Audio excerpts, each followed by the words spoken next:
नमस्कार दोस्तों, स्वागत है आप सभी का एक बार फिर से हमारे यूट्यूब चैनल पे। मेरा नाम है सुमित मुरारी। आशा करता हूँ आप लोग अच्छे होंगे, आपकी तैयारी सही चल रही होगी। ठीक है, तो देखिए टॉप जीके जीएस के 50 क्वेश्चन का जो सीरीज था, आज हमारा 20वां पार्ट रहने वाला है। ठीक है, इसको अच्छे से देखिए और आगामी आपके जो भी एग्जाम होने वाले हैं, एसएससी का एग्जाम हो, ट्रिपल एससी का एग्जाम हो, वीडियो पटवारी लेखपाल का एग्जाम, आगे आरओ एग्जाम आएगा। ठीक है, तो सभी एग्जाम के लिए महत्वपूर्ण वीडियो रहने वाली है। बहुत से बच्चे इसमें ईपीएफओ वाले भी होंगे जो एसीआईओ का एग्जाम देंगे, एसीआईओ आईबी और ईपीएफओ। ठीक है, यूपीएससी के दोनों के लिए इंपोर्टेंट वीडियो रहने वाली है। तो चलो स्टार्ट करते हैं। ठीक है, आज का पहला क्वेश्चन है हमारा यहाँ पे, नीति निर्देशक तत्वों को निम्नलिखित में से किसके लक्ष्य एवं आकांक्षाओं का घोषणा पत्र कहा और इन्हें धार्मिक उपदेश बताया। ठीक है, जो हमारे डीपीएसपी है ना, भाग 4 के अंतर्गत, ठीक है, पार्ट 4 के अंतर्गत आर्टिकल 36 से लेकर आर्टिकल 51 तक हमारे जो डीपीएसपी है, तो इसे किसने किसने एवं आकांक्षाओं का घोषणा कहा और इन्हें टी साहा ने, टीटी कृष्णाचार्य ये कहा था, केसी व्हीलर के द्वारा कहा गया था। ठीक है, दूसरा है, भारत में प्रोटेम स्पीकर नियुक्त करने की व्यवस्था किस देश से ली गई है। पहली बात तो प्रोटेम स्पीकर होता क्या, आपको ये पता होना चाहिए। ठीक है, देखिए जो प्रोटेम स्पीकर होता है ना, जो हमारी नई लोकसभा के जो मेंबर जीत के जाते हैं वहां पे पार्लियामेंट में, तो शपथ दिलाता है ना, पोस्ट होती है ना, परमानेंट पोस्ट नहीं होती है। सबसे सीनियर जो वहां पे एमपीज होते हैं, ठीक है, उनको ये यहाँ पे चार्ज मिलता है और वो क्या कहते हैं, शपथ दिलाते हैं जो एमपीज वहां पे जाते हैं। ठीक है, सिंपल याद रखना, क्वेश्चन पूछेगा यहाँ पे। अब आप लोगों को कमेंट है कि अभी जो लास्ट ईयर 2024 चुनाव हुए थे, ठीक है, 18वीं लोकसभा, इसके प्रोटेम स्पीकर कौन थे, क्वेश्चन बन सकता है एग्जाम में। ठीक है, उनका नाम बताना है और उनकी कंस्टिट्यूंसी बतानी है, वो कहां से थे, उड़ीसा से थे, आंध्र प्रदेश से थे, एमपी से थे, तो बताना आप लोगों को। ठीक है, तो ये हमने जो ये व्यवस्था ली गई है ना, ये कहां से ली गई है, ये ली गई है फ्रांस से। कहां से ली गई है, फ्रांस से ये ली गई है। ठीक है, तीसरा है, राष्ट्रपति के महाभियोग प्रक्रिया में निम्न में से कौन शामिल हो सकता है।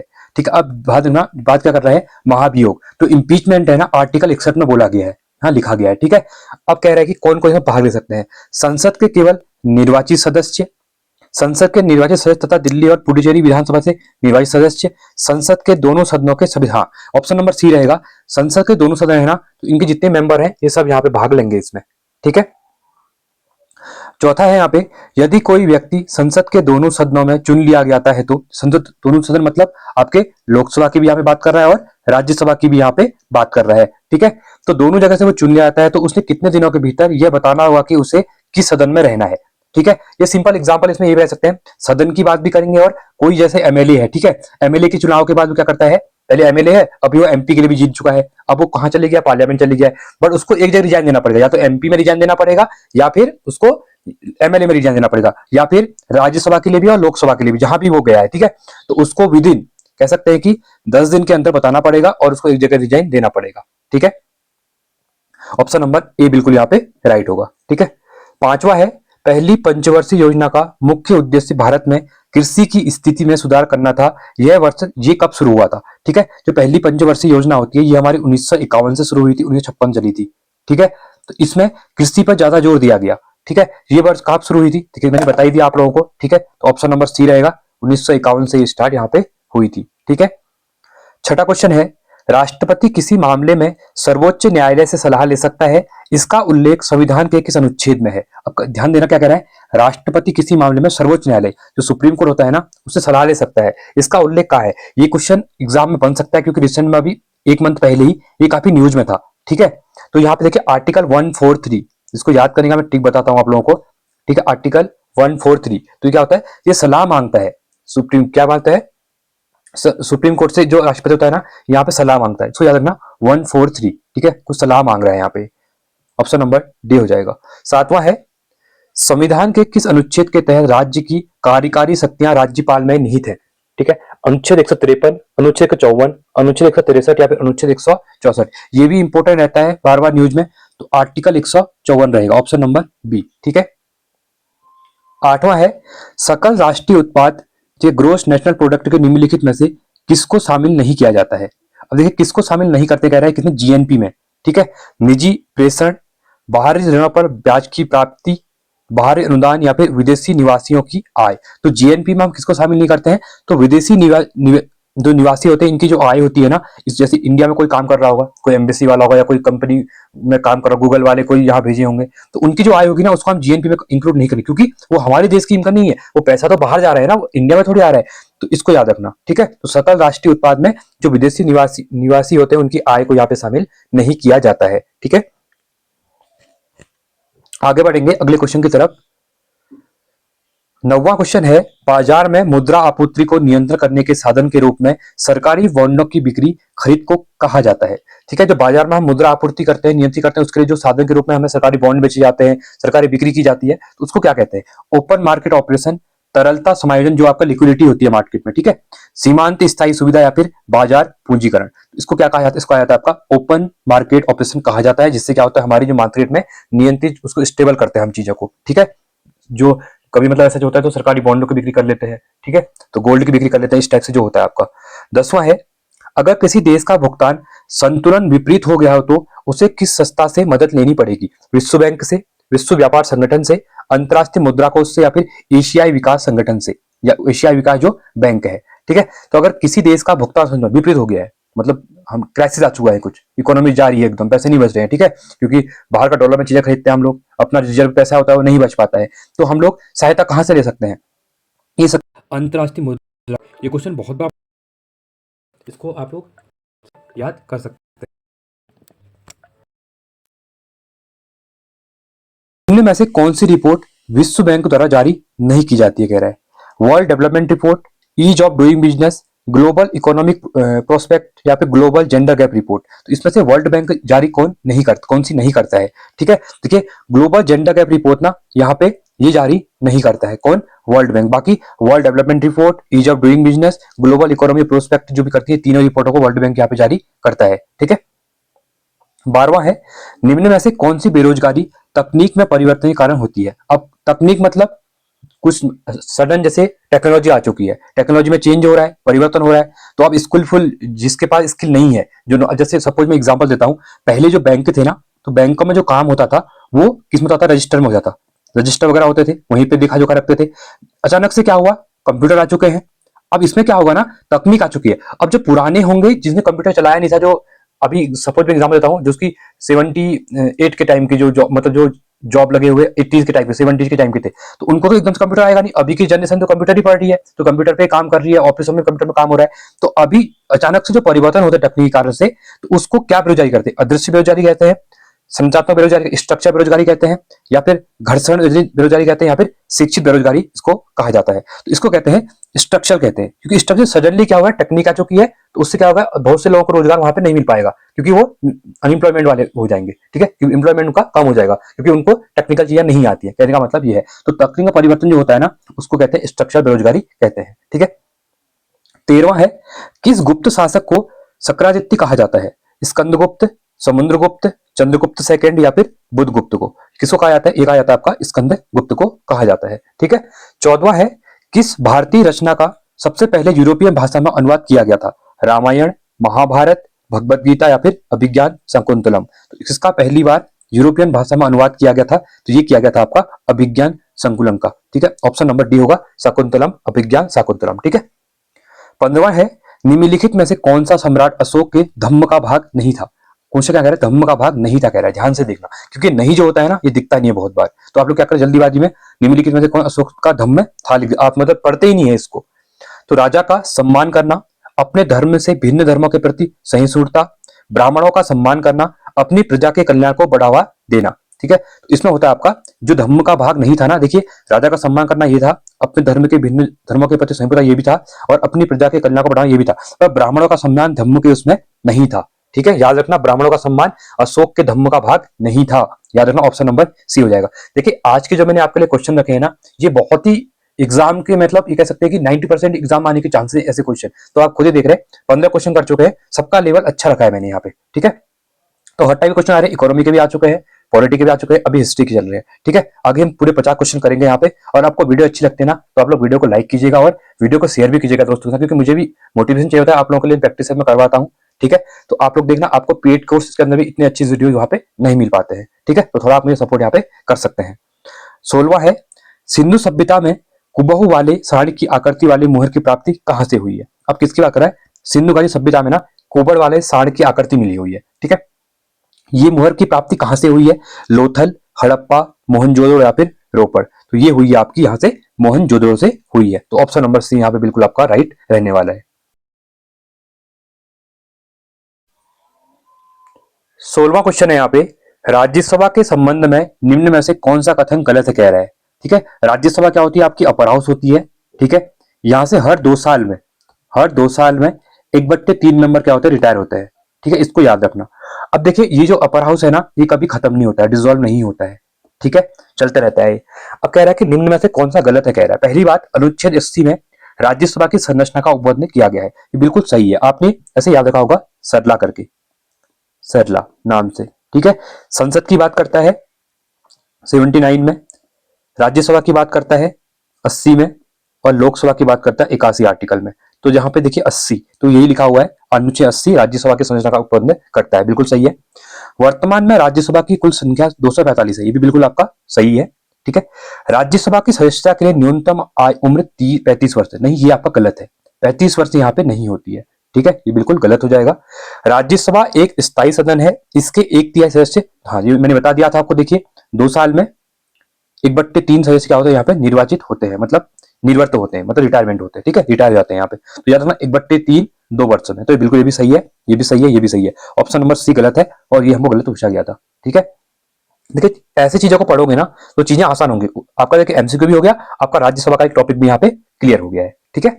17वां है, उस रिट का नाम बताइए जिसके तहत अदालत किसी गिरफ्तारी का तरीका या आधार विधिक और संतोषजनक न होने पर गिरफ्तार व्यक्ति को उसके सामने पेश किए जाने का, मुक्त किए जाने का आदेश देती है। देखिए इसको याद रखना, आपने पढ़ा होगा फंडामेंटल राइट के अंतर्गत आर्टिकल 32 पढ़ा होगा, ठीक है। तो आर्टिकल 32 में 5 टाइप की रिट है आपकी, ठीक है। उन 5 टाइपों में एक रिट ये है कि यहाँ पे जो अदालत है ना, जो सुप्रीम कोर्ट है, हाईकोर्ट, क्या कहती है, किसी गिरफ्तारी का तरीका या आधार विधि क्या संतोषजनक, मतलब किसी को खाली भी यहाँ पे गिरफ्तार कर लिया गया है, वो संतोषजनक नहीं है, मतलब उसको खाली भी फंसाया जा रहा है वहां पे, ठीक है। तो गिरफ्तार व्यक्ति को उसके सामने पेश किया जाएगा, मतलब मेरे सामने उसको पेश करो कहता है सुप्रीम कोर्ट, ठीक है, आर्टिकल 30 के अकॉर्डिंग, 32 के अकॉर्डिंग, ठीक है। तो यहाँ पे बात यही है। तो ये कह रहे हैं कि उसमें से कौन सी वाली रिट होती है? वो उत्प्रेषण होती है, परमादेश होती है, क्यू वारंटो, या फिर बंदी प्रत्यक्षीकरण। अभी क्या कह रहा है, बंदी को ना अपने सामने प्रत्यक्ष करो कह रहा है, देखिए सामने पेश करो, तो बंदी प्रत्यक्षीकरण, प्रत्यक्ष करो मेरे सामने बंदी को। तो ऑप्शन नंबर डी हो जाएगा, ऑप्शन नंबर डी बिल्कुल आपको यहाँ पे राइट होने वाला है, ठीक है।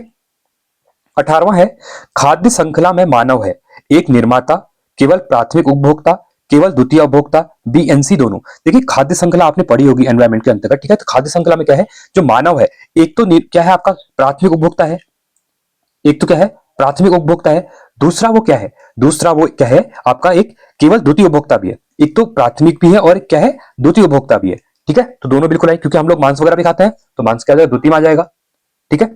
तो ये हो जाएगा बीएनसी दोनों होगा, तो ऑप्शन नंबर डी हो जाएगा यहाँ पे, ठीक है।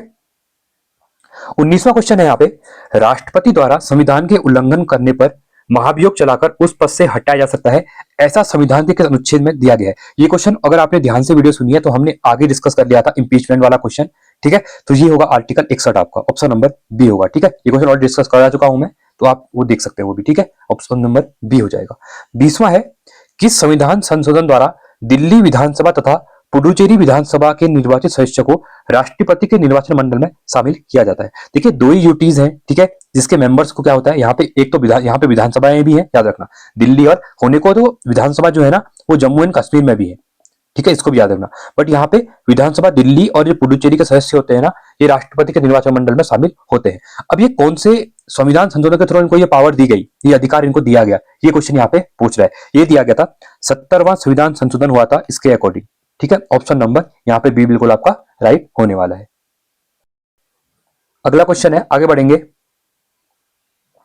21वां क्वेश्चन है यहाँ पे, भारतीय रिजर्व बैंक द्वारा बैंक दर कम करने की ओर जाता है, ठीक है। ये कह रहा है भारतीय रिजर्व बैंक द्वारा बैंक दर कम करने की ओर जाता है।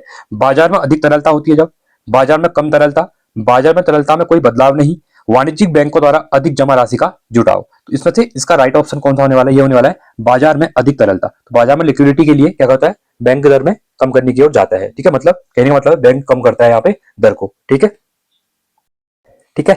देखिए तो क्या होगा, मार्केट में क्या होगा, जब तरलता चाहिए होगी तो बैंक दर में वो कम करेगा, तरलता आ जाएगी। ठीक है, 22वां है, घाटे के वित्त पोषण के कारण अर्थव्यवस्था में निम्नलिखित में से कौन सा विकास हो सकता है?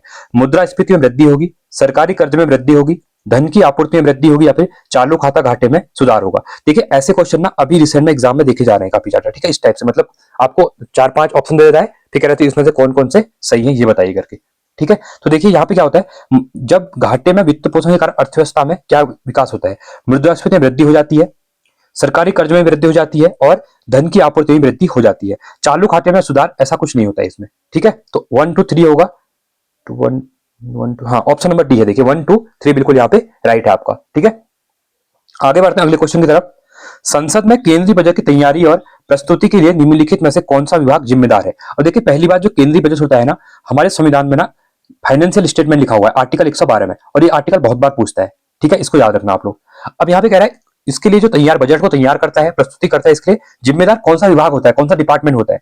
राजस्व विभाग, आर्थिक मामलों में के विभाग, वित्तीय सेवा विभाग, या फिर व्यय विभाग? इसका राइट ऑप्शन ना वो है आपका आर्थिक मामलों के विभाग। जो इकोनॉमिक एडवाइजरी होती है ना, वो इसको देखती है पूरा। ठीक है, प्रेस इसको फाइनेंस मिनिस्टर करती है, बट यहाँ पे विभाग पूछा गया था, तो आर्थिक मामलों का जो विभाग होता है ना, वो इसको देखता है। ठीक है, 24वां है, एक खुली अर्थव्यवस्था वह अर्थव्यवस्था है जिसमें विदेशी निवेश की अनुमति है, विदेशी अनिश्चित काल के लिए रह सकते हैं, व्यवसाय शुरू करने के लिए लाइसेंस की आवश्यकता नहीं होती है, और निर्यात के साथ साथ आयात भी होता है। तो एक खुली अर्थव्यवस्था, ओपन इकोनॉमी क्या होती है? देखिए 3 टाइप की होती है। एक ओपन इकोनॉमी होती है, खुली अर्थव्यवस्था। ठीक है, एक क्लोज्ड इकोनॉमी होती है। ठीक है, एक दोनों वाली होती है, मिक्स होती है। एक क्या होती है आपकी मिक्स होती है, जिसमें दोनों होती है। ठीक है, अब हम बात करेंगे, तो आपने जैसे ना एग्जाम्पल दिखा होगा नॉर्थ कोरिया का, वहां डिक्टेटरशिप है, वहां पे ना क्लोज्ड इकोनॉमी है, वो किस वर्ल्ड के किसी भी देश के साथ वहां पे ट्रेड नहीं करता है। ठीक है, अब जो भारत की इकोनॉमी है ना, वो मिक्स इकोनॉमी है। ठीक है, अब देखिए ओपन इकोनॉमी में होता क्या है ना, ओपन अर्थव्यवस्था में होता क्या है यहाँ पे, तो ओपन अर्थव्यवस्था में क्या होता है, निर्यात के साथ साथ आयात भी होता है, दोनों चीजें होती है, आयात भी होगा निर्यात भी होगा, ओपन होगा मार्केट। ठीक है, तो ये ऑप्शन नंबर डी होगा। 25वां है, संविधान के किस अनुच्छेद में अखिल भारतीय सेवाओं का उपबंध किया गया है? 308 में, 309 में, 312 या 315 में? देखिए अखिल भारतीय सेवाएं कितनी है? 3 है। देखिए पहली बात, आईएएस अखिल भारतीय सेवा है, आईपीएस अखिल भारतीय सेवा है, एक आईएफएस है। अब देखिए आईएफएस में कंफ्यूज मत होना, आईएफएस में इंडियन फॉरेन सर्विस नहीं है, इंडियन फॉरेस्ट सर्विस है, फॉरेस्ट सर्विस।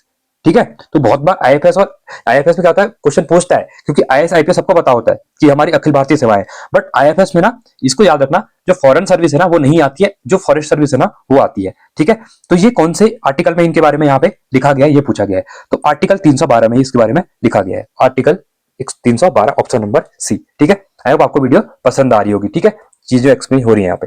26वां है, भारतीय संविधान में एकल नागरिकता का प्रावधान निम्न में से किस देश के संविधान से लिया गया है? देखिए हमारे देश में ना कॉन्सेप्ट क्या है, सिंगल सिटीजन का कॉन्सेप्ट है, सिंगल सिटीजनशिप का कॉन्सेप्ट है यहाँ पे। तो एकल नागरिकता, अब जैसे सपोज आपने देखा होगा यूएसए, वहां पे ना दोहरी नागरिकता है, डुअल सिटीजन कॉन्सेप्ट, मतलब वहां पे एक तो देश की लेनी पड़ती है यूएसए की, एक जहां पे रह रहे हैं ना वहां पे जो 50 स्टेट है, राज्य हैं, तो उनके भी नागरिकता वहां पे लेनी होती है। पर भारत में ऐसा नहीं है, भारत में आपको उत्तराखंड की नागरिकता नहीं लेनी पड़ती है, ओनली इंडियन नागरिकता होती है, सिटीजन ऑफ इंडिया आपका। ठीक है, तो ये हमने लिया हुआ ब्रिटेन से, क्योंकि मैंने पहले कहा आपसे 75% जो चीजें है ना, हमने जो 1935 का एक्ट है ना उसके अकॉर्डिंग हमने अडॉप्ट की थी, तो इसमें एक चीज ये भी था हमारा, तो ब्रिटेन का संविधान बिल्कुल राइट होगा एकल नागरिकता वाले क्वेश्चन में। ठीक है, आगे देखते हैं, अगले क्वेश्चन की तरफ बढ़ेंगे, और 27वां क्वेश्चन क्या कह रहा है?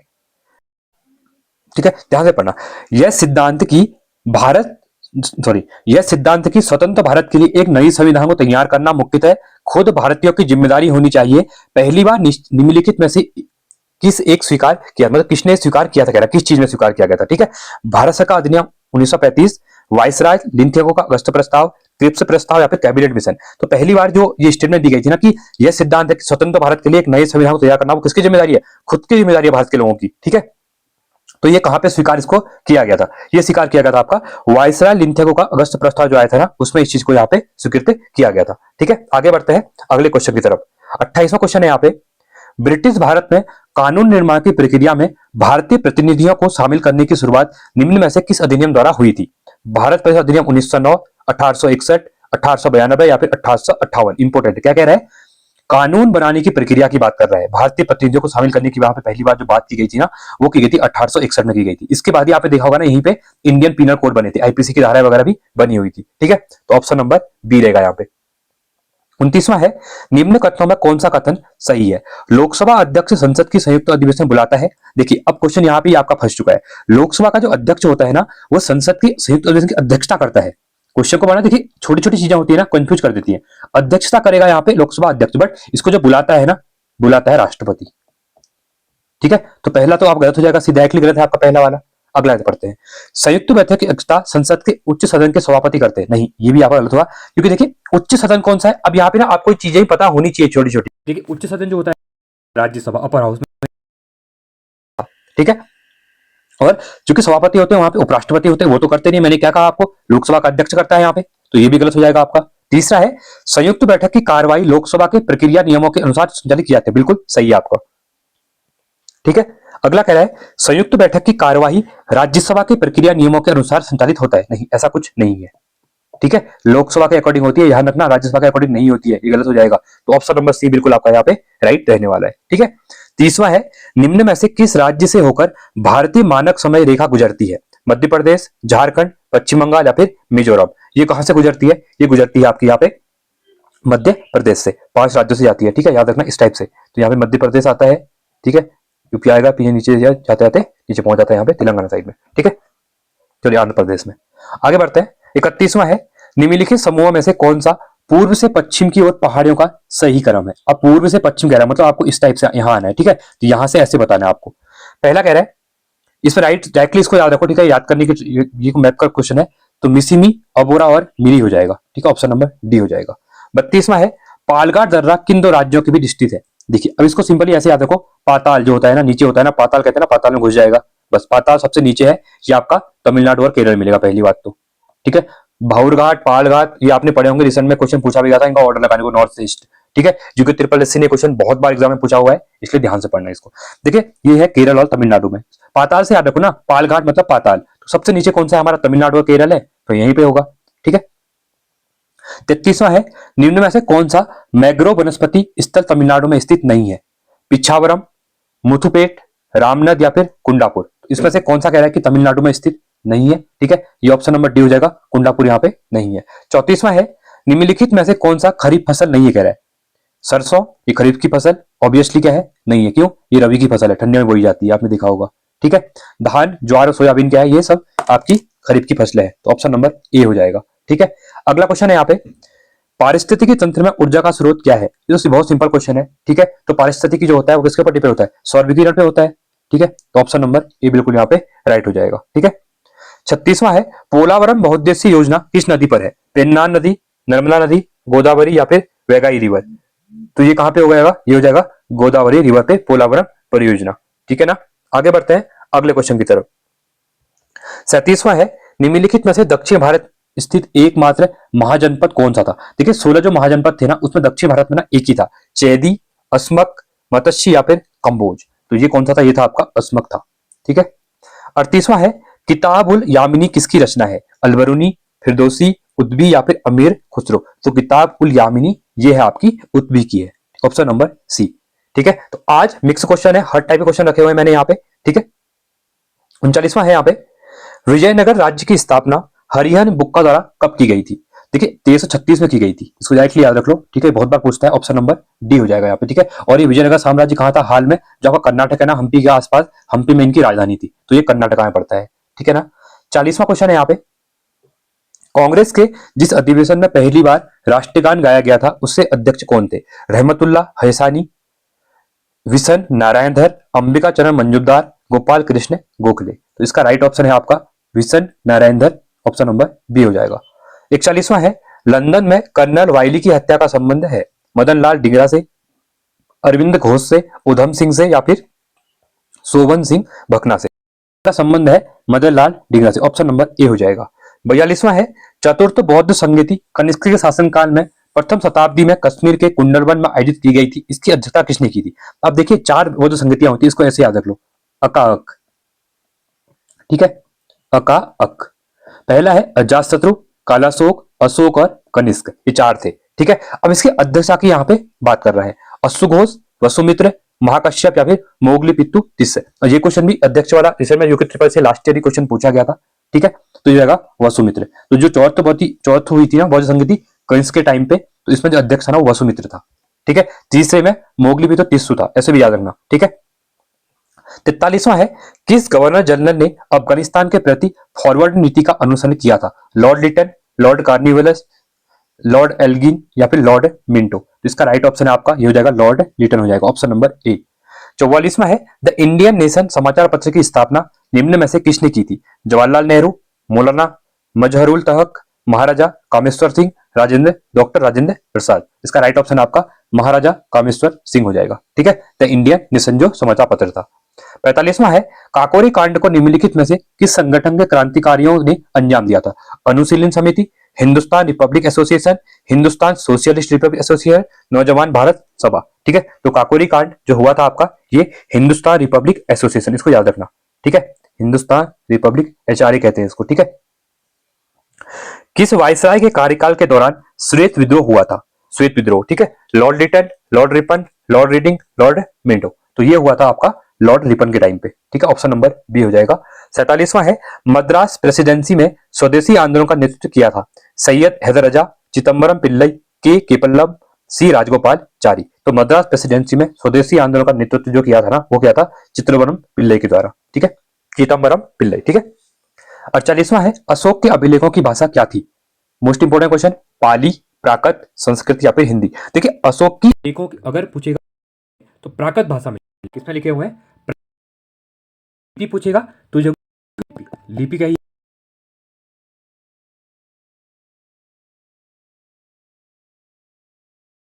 लिखा है। यह विवरण किस राजा के राज्य से संबंधित था? जौहर, रतन सिंह, हमीरदेव, राजा रामचंद्र या फिर रामदेव? अब देखिए अगर आपने मूवियां देखी होंगी ना उसमें भी ये चीजें बताई गई हैं। तो जौहर का प्रथम विवरण जो मिलता है ना वो मिलता है आपका यहाँ पे हमीरदेव, राजा हमीरदेव के टाइम पे, ठीक है। Option number D. तो ये थे हमारे 49 क्वेश्चन। आई होप आपने क्वेश्चन को देखा होगा, लेवल जिस टाइप से था, और आपने क्वेश्चन सही भी होंगे। क्वेश्चन सही नहीं है तो आपको रिवीजन करने की जरूरत है यहाँ पे, ठीक है। तो अगर वीडियो अच्छी लगी तो वीडियो को लाइक करें, चैनल को सब्सक्राइब करें और दोस्तों का वीडियो को शेयर करें। साथ में आप मुझे सपोर्ट कर सकते हैं, ठीक है। तो आज के लिए इतना रखते हैं। Thanks for watching. जय हिंद, वंदे मातरम।